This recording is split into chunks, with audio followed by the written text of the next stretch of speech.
3 number का question देखिए, निर्धारित कीजिए कि क्या बिंदु 1,5, 2,3 और -2,-11 संरेखी है कि नहीं। संरेखी है ये बताना है। संरेखी कब होगा कब नहीं होगा ये पता करेंगे।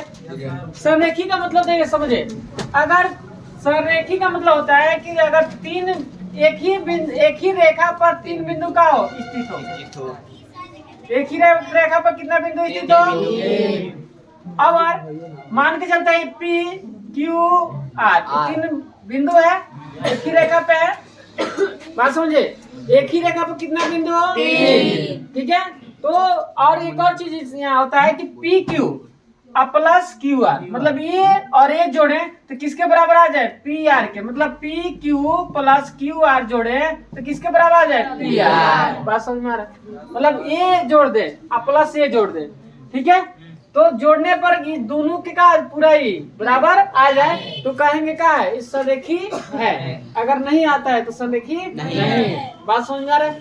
तो तीन बिंदु जब एक ही रेखा पे होती है और जब ये पी क्यू आई दोनों के क्या करें जोड़ने पर का हो पूरा ये आ जाए तो हम कहेंगे क्या है संरेखी है, नहीं तो नहीं है। तो अब यहाँ देखेंगे कैसे हम निकालेंगे। हम तीनों बिंदु का किए पी क्यू और आर से माने, आप ए बी और सी से ही मान सकते, कोई दिक्कत नहीं है। तो हम लिखते हैं माना कि बिंदु P बराबर का माना है जी पहले कह दिया है 1,5। इस बिंदु लिख देते हैं या लिख दे 1,5 और एक दूसरे का बिंदु का लिखे बिंदु Q का है जी 2,3।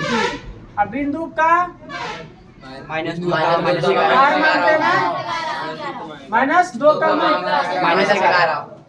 यही ना। हाँ सर लिख देते हैं।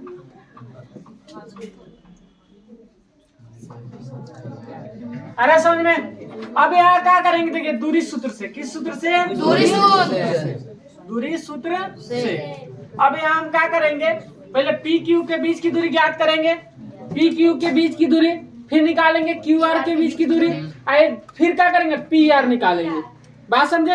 अगर ये दोनों जोड़ने पर पी आर के बराबर आ जाएगा तो समझे क्या है संरेखी है, नहीं तो देखिए पी क्यू निकालते हैं हमें तो पता है दूरी सूत्र x2 - x1 का whole square plus y2 - y1 का होल स्क्वायर। तो इसमें देख p और q पर बात चल रहा है तो p q में x2 का हो जाएगा जी बोलिए 2 - 1 का होल स्क्वायर प्लस बोलिए -5। अरे समझ में बोलेंगे तो हमें भी समझ में आएगा। समझ में तो लोग आ रहा है क्या होगा 1 का स्क्वायर होगा आई घटेगा तो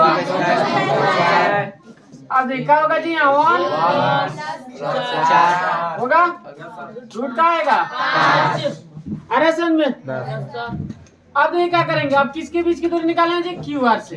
किसके क्यू आर पी क्यू निकालिए अब क्या निकालेंगे तो क्यू और आर पर ध्यान देंगे तो क्यू आर पे वही सूत्र लगाएंगे x2 - x1।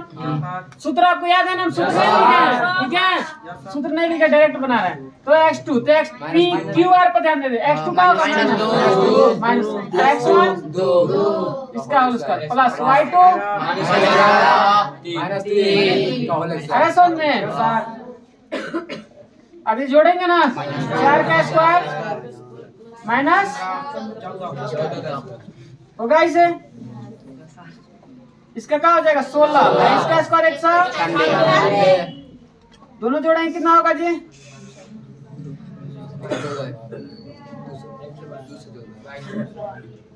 212 कितना आएगा 212।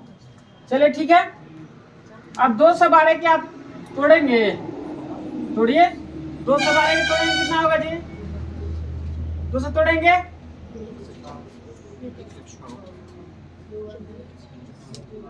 कितना से जी 3 से नहीं कटेगा 3 से नहीं कटेगा।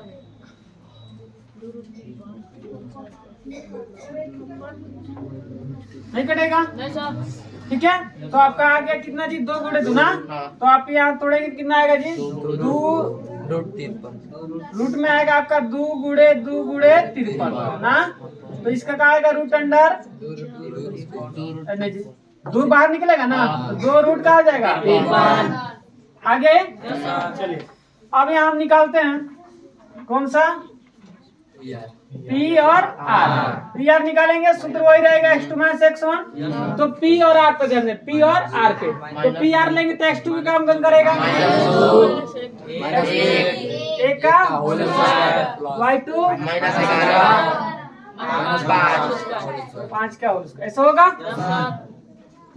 ये क्या होगा, -3 का होल स्क्वायर प्लस ये क्या होगा, इसका होल स्क्वायर होगा। इसे सीधा कर लीजिएगा, कितना होगा जी, 9 प्लस कितना होगा, 256, दोनों जोड़ेंगे 56 कितना होगा 4, 265 कितना आएगा, सही है। 265 को तोड़िए, कितना से, 3 से, 8 3 का 24, नहीं कटेगा ना, 5 से 50 25 नहीं हो, तो इतना ही आ गया। अब कहा देखिए यहाँ P Q plus Q R, आप जोड़ के देखेंगे, ये दोनों जोड़ेंगे तो आपका इतना आएगा, P Q अब plus Q R, P Q इतना है, Q R इतना है, ये दोनों जोड़ेंगे तो क्या इतना आएगा, नहीं आएगा, नहीं ना आएगा। तो हम कहेंगे P Q plus Q R not equal to P R, मतलब P Q और Q R को जोड़ने पर P R के क्या है, बराबर नहीं है, तो ये लिख लेंगे, इसलिए का सरेखी नहीं है कि नहीं है, नहीं है।